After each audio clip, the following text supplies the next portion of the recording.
All right, so this is chapter 11, The North and South Take Different Paths. And this is the second time I am starting this recording because it's been a struggle. Okay, let me get to the right page. This chapter 11 starts, well, the first section starts on page 382. So if you're trying to follow along in your textbook, that's where we would start. Okay, so our section 1 talks about the Industrial Revolution, and I don't want you to get an impression that like our chapters so far have gone, this stuff happens during this little short period of time, and then we move on to the stuff in the next chapter, and that stuff comes directly after. It's all kind of happening contemporaneously. So the time period that we're looking at in chapter 11 is the years 1800 to 1845. And that's 45 years. That's a lot of stuff that is happening. If you think back about it, George Washington, the election of 1800 was the first election that George Washington was not involved in. So we're starting all the way back there. It includes the entire time of the War of 1812, all of the stuff that we've kind of already talked about, only we are looking at a different kind of part of society. So this really has more to do with culture, the economy, stuff like that that's happening outside of politics, or even how politics interacts with things that like the economy and stuff like that you don't really think of when you think of politics. We think of like Congress, and not necessarily how laws that are made by Congress influence everyday people. Okay. Ooh, wait, I have that page number wrong. So that right there, pretend like that's not there. I'll fix it. Okay. For early Americans, most people were farmers. Men worked in the fields. Women helped in those fields. There wasn't really this idea that women stayed inside the home in most families. Now, in the very rich families, yes, women didn't do anything except for look after the home. And if any of you have a mother who is a stay-at-home mom, that's a whole lot more complicated than we ever give them credit for. So my hat is off to all the stay-at-home moms, because I did it for a little bit and just about lost my mind. Okay, so America started as a farming country. People from Europe wanted land. They wanted to be able to farm their own land and not have to pay rents to an absentee landlord. So coming to America offered many immigrants this opportunity. In the 1700s, though, we have what we end up calling the Industrial Revolution begin. This is when machines gradually take the place of hand tools, and much power that had been like produced by people and horses, it's now being mechanized. So you might have water, like, hydropower. There we go. You might have hydropower. So you build something on a stream, like a mill, and then you have one of those little, I'm sitting here like doing this little circle motion with my hand, like you can see me. If any of you live in Wright's Mill or have ever been to that neighborhood, at the like at the very front of it, they have this little circle thingy that turns with water. It's entirely decorative for them, but that is kind of how a lot of these places that were built on waterways, that's how they generated power, was by the water turning those big, I want to call it like a paddle, because it reminds me of the way paddle boats move, but that's not what it is. Oh well. The Industrial Revolution begins in Great Britain, and it begins in the textile industry, which is a fancy word for cloth. So threads, and then you weave those threads into material. For a very, very long time, women worked in the home making thread on a spinning wheel, those things that Princess Aurora pricked her finger on in Sleeping Beauty. The thread that was made on these spinning wheels, it was very much a domestic operation. If you've ever heard of the phrase homespun, That's what they're talking about, is this fabric that is made at home. The threads are made on the spinning wheel out of wool or whatever plant fibers they're using. And then after you get enough thread, you weave that into material. Making thread this way is very, very, very time consuming. I would lose my freaking mind. It took one person spinning one strand of thread at a time. So imagine if you have ever seen a spool of thread, you would have to get so many spools of thread to be able to weave one piece of cloth. I know they had to do that or they wouldn't have any clothing, but seriously, I think I might just be like, okay, life, I'm done. This is too hard. I'm done with you. Like, I don't need any of this. Like, no wonder people died early during that time period. It was horrible. So it took a long time to do this, and in the 1760s, the spinning jenny is invented. This speeds up the thread making process. So like I was saying before, for one person spinning one strand of thread at a time, it would take them like 2 weeks to produce a pound of cotton thread. 2 weeks, that's insanity to me. So our spinning jenny is invented, and there's a picture I included in this, and when we look at it in a second, I'll describe it to you.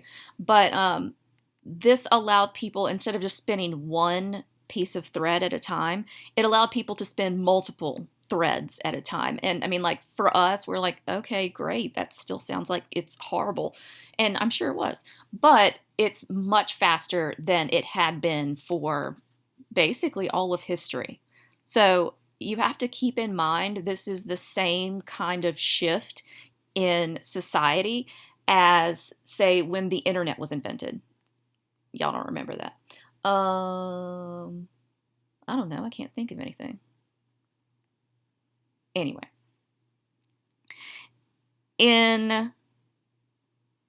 Sorry. So your threads still had to be made by hand, but like I said, the spinning jenny speeds up that process. In 1764, a man named Richard Arkwright, that's a weird last name, invented the water frame. That's what it's called. That stupid wheel thing is called a water frame.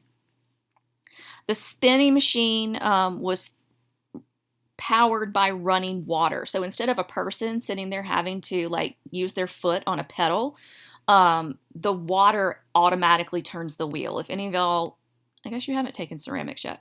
When you take ceramics, there are certain potter wheels that are foot powered, and then there are some that are electric. So it's kind of a similar juxtaposition.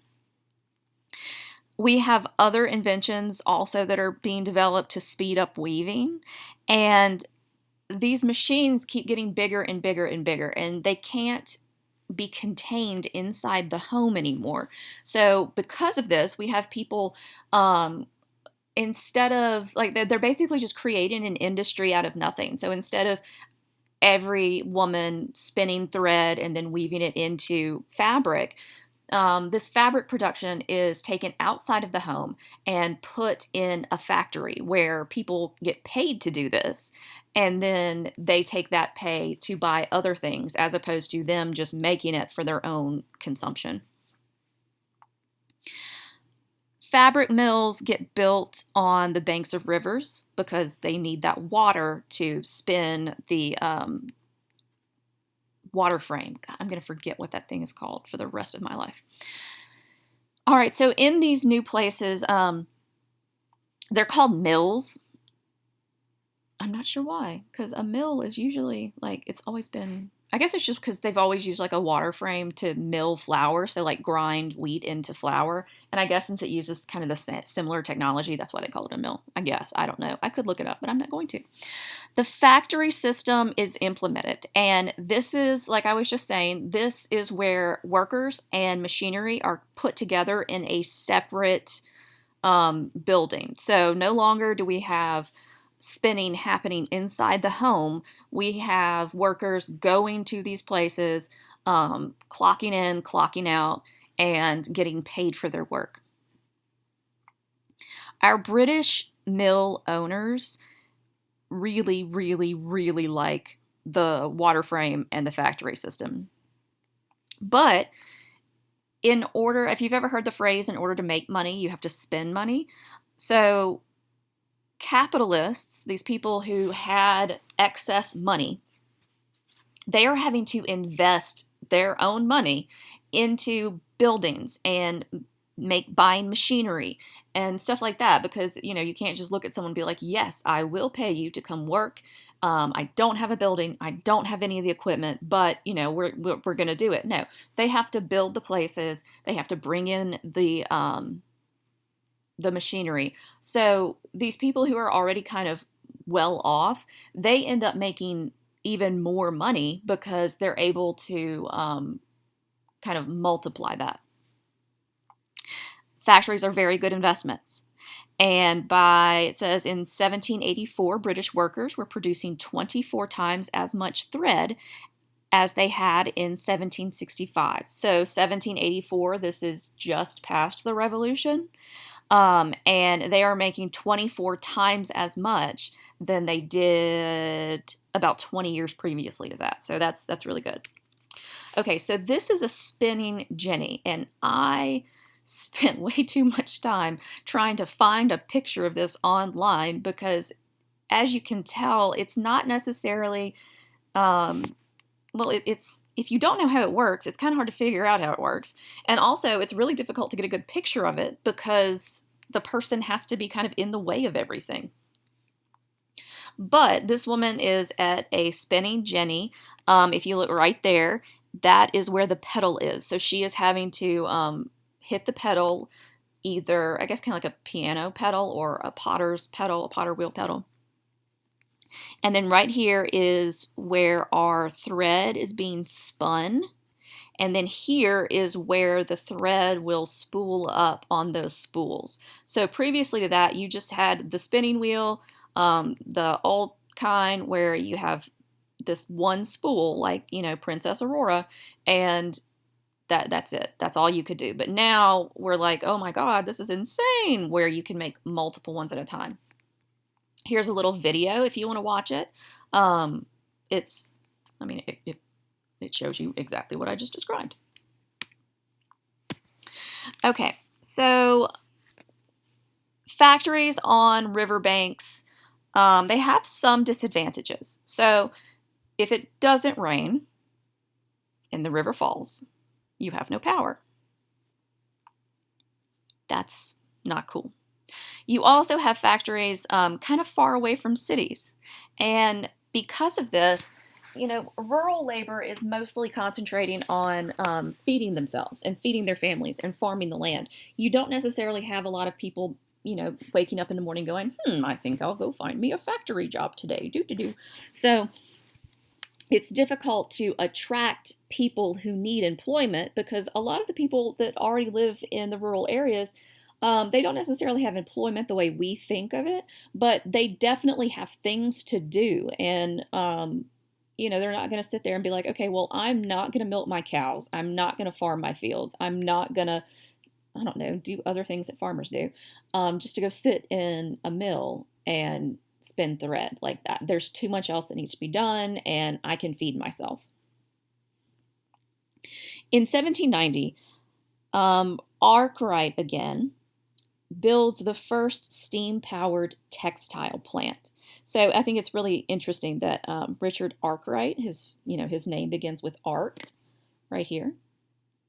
And, you have this whole, like, if you think about the Bible and Noah's Ark, how, after the flood, Noah comes about, and then it's basically like the world is beginning again. And here, Arkwright is ushering in a dramatic shift in the way society operates. So if you want to think of it that way, if you can remember it like that, feel free. If that made absolutely no sense to you, immediately forget it.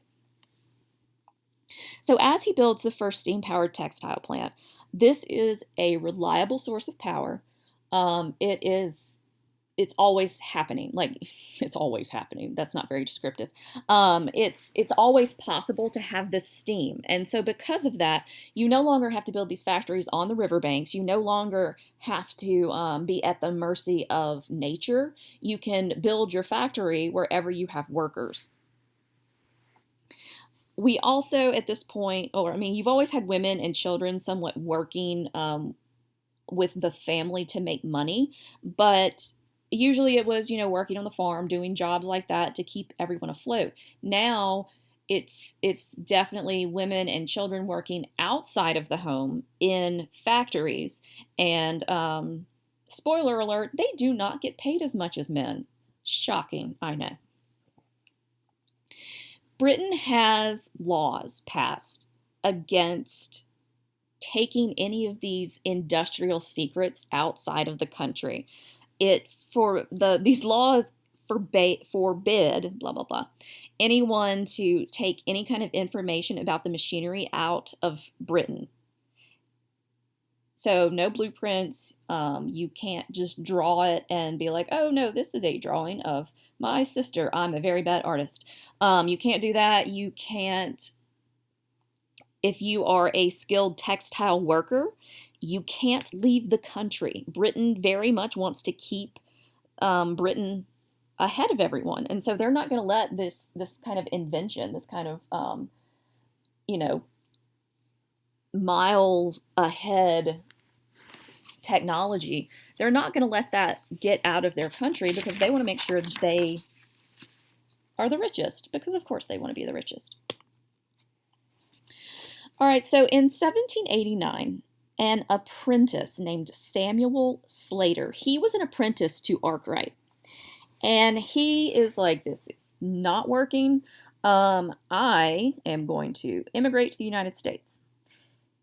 He knew that if he could take this information that he had learned by apprenticing with Arkwright, if he could take that to America, he would be the first person to bring it, and he would be super rich eventually.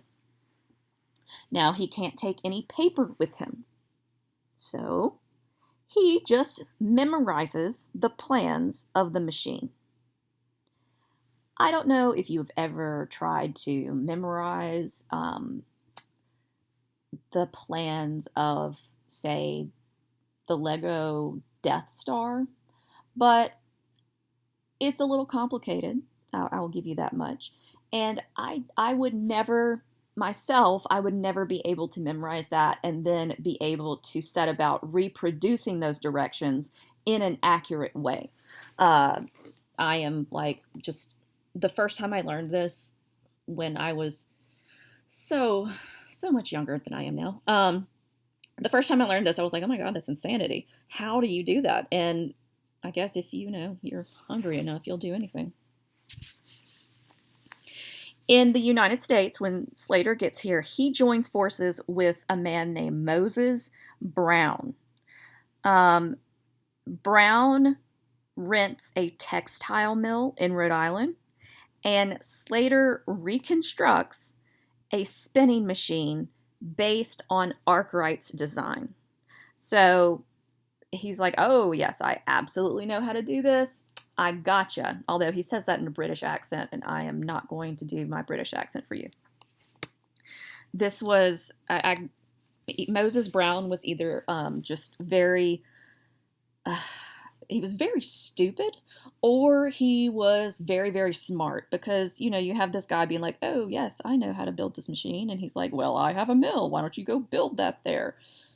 So he could have lost a whole lot of money. I would have been like, no, you crazy person, go away. And I would have been poor like I am today. Yay! America's Industrial Revolution begins in the Northeast. This is where we have, one, the population is already present. So just, if you rule out all these other factors, you have enough people to actually work in the mills, and you have enough people that are wealthy enough to be able to build them or rent them or what have you. We also, so that's called capital. And that's what I was meaning, like that's extra money. So capital you have to invest in something, and a lot of these merchants who got rich off of smuggling mostly, and sadly slave trading. So not great industries, but they have the capital to invest in these new mills. But our U.S. industry, as I'm sure you remember, it didn't really start growing until the War of 1812. This is when the British Navy blockades our ports, and Americans have to, they kind of, it's like that do or die. They have to do it in-house. Inside the country, they have to get their industry up to snuff because they literally have no other way to get what they need. And this is a very, very depressing picture of the Northeast, kind of. I think this is in, if I remember where I got this from, I believe this is in like the 1860s or so, because you can see these lines. These are telegraph lines. So, you know, they're not telephones, but definitely telegraphs. And it looks gross. This poor little man here, he's walking home from work. Yay! He's going, I am going to go to the pub and drink all of my pay. Yay!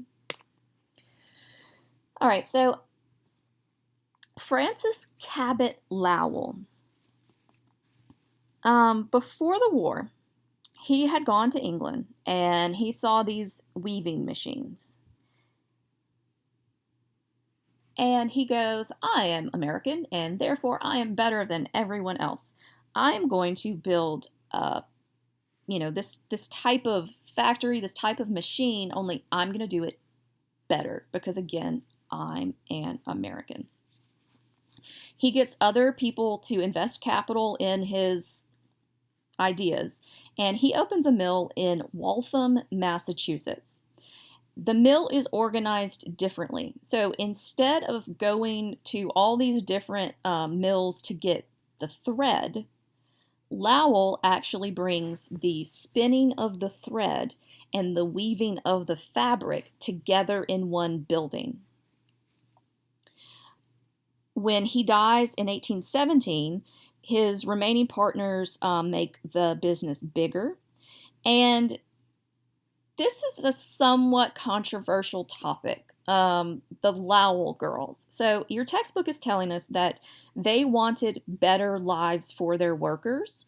And so they built a new town with a boarding house, a library, a hospital, and they named this mill town Lowell, so Lowell, Massachusetts. Their mills are staffed with young women from nearby farms. They were called Lowell girls, and they live in boarding houses with, like an old maid woman watching them to make sure that they're not getting up to any funny business. They could go to lectures or they could go to libraries, and our textbook wants you to know that this way they got more of an education than they would have otherwise. And Charles Dickens makes this comment about how, how wonderful these Lowell girls are. They can, play the piano and like we know, because history is terrible. It's so fascinating, but people are just treated awfully. This is probably not the whole truth. There are some historians now researching Lowell girls and finding that, a lot of these descriptions are just kind of propaganda, and some of the really bad conditions that these women were subject to ruined a lot of their lives. But, I guess it was a little bit better. When you're looking at an industry where you have to work for 12 hours a day, you get no breaks, it's hot, you breathe in all kinds of dust and particles, and the machinery can literally cut your arm off. Sure, I guess it's better when you get a library. Okay, so this is a picture of some of the Lowell girls outside of their boarding house. This is a very neat looking weaving factory, and she's pretty well dressed for the time, so good for her. And this is the advertisement for workers. All right, so America, we're kind of different. We're a group of different people. We have a very long tradition of not doing things like the rest of the world because we're different. And because of this, Americans are much more willing to experiment with new methods and ways of doing things. So at the beginning of the year, I said, I want you to kind of keep in mind, is America who we are because of the people that originally came over here who were already kind of on the outskirts of, normal quote unquote society? Or is it just because we developed our culture and our society with an ocean between us?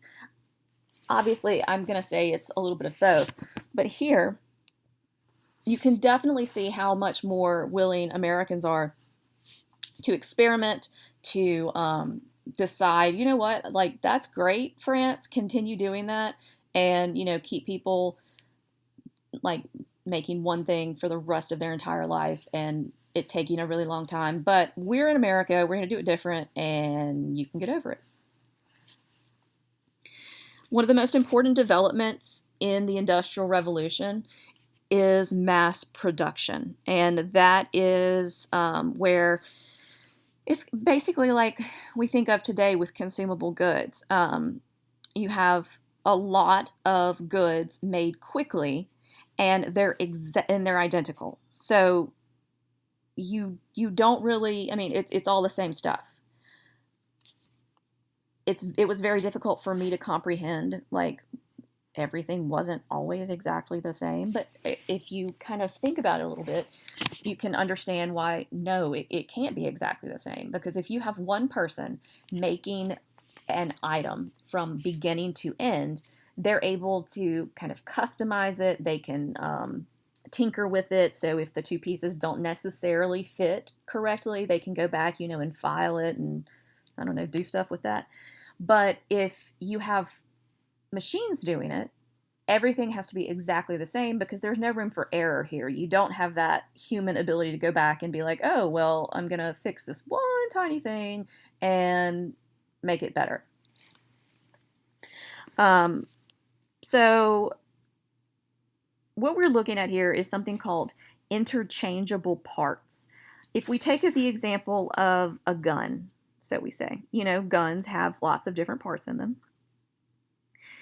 If part of your firearm broke, you would have to go to a gunsmith. They would have to make one particular item that fits in your unique gun. But in the 1790s, Eli Whitney, he comes up later too, he invents this interchangeable parts system so that unskilled workers, so I don't have to train with a master gunsmith for like 30 years to figure out how to fix this one mechanism inside your gun. I know that these parts go together this way. They make this end result of a gun.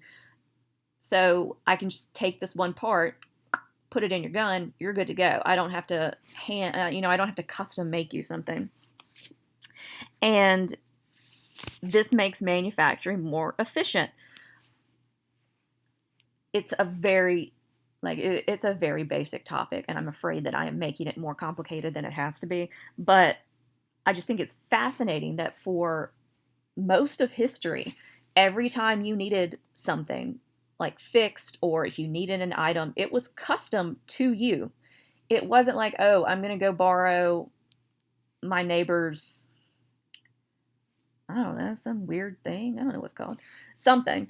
And because mine broke, like theirs is custom made to them, yours is custom made to you. There wasn't this ability to, if if one part broke on one of them, you had an identical one and you could just combine them and then have a perfect one. Oh, and right here, I messed up. I should have done an enter there. I made this very late last night. Okay, so life in factories. Not great. Again, I know you're just shocked because people historically have treated everyone wonderfully, but here they did not. Samuel Slater, so our guy who comes over, he's memorized the thing, then he reconstructs it in America. He employs children in his textile mills. This had been a tradition in Great Britain. This is where children had jobs most of the time. Their hands were small, they were quick. You didn't need as much room for the actual worker because children are tiny, especially when they work inside all day and get horrible nutrition. They're even smaller. Children would work on your family farm traditionally, probably up until about the 1800s. Their labor was needed to feed their family. So, if you don't have enough hands to do the work, you will die. And, you're working at home is much different than working in a factory. You might have your parents hovering, telling you, hey, go do this, go do that, go do this. But it's not the same kind of monotonous, constant action that would be happening in a textile mill. You could have in American textile mills, in coal mines, in steel foundries. A foundry is where they melt down metal and then make it into something else. So, like, if you imagine one of those people with those weird masks on their face and then like sparks flying, that's kind of like a foundry.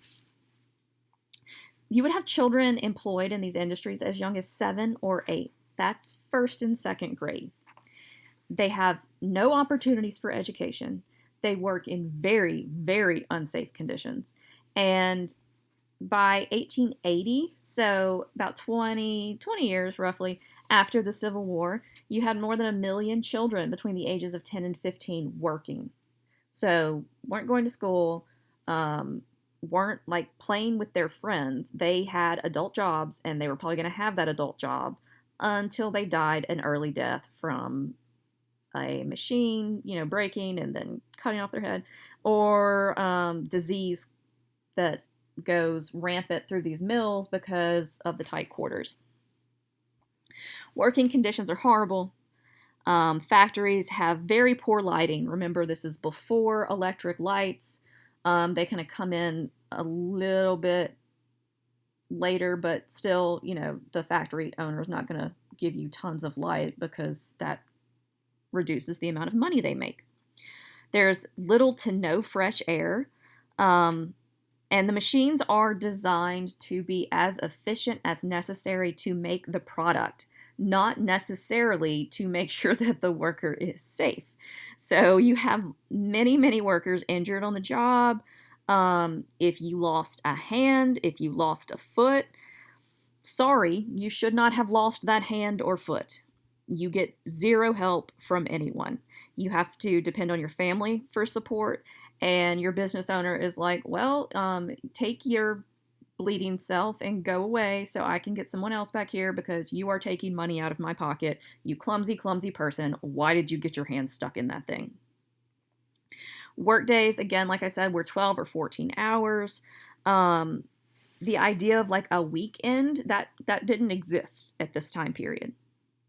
You just kept working. It sounds horrible. All right, so this is the end of section 1. I am going to stop this particular video here, and we will pick up together in section 2.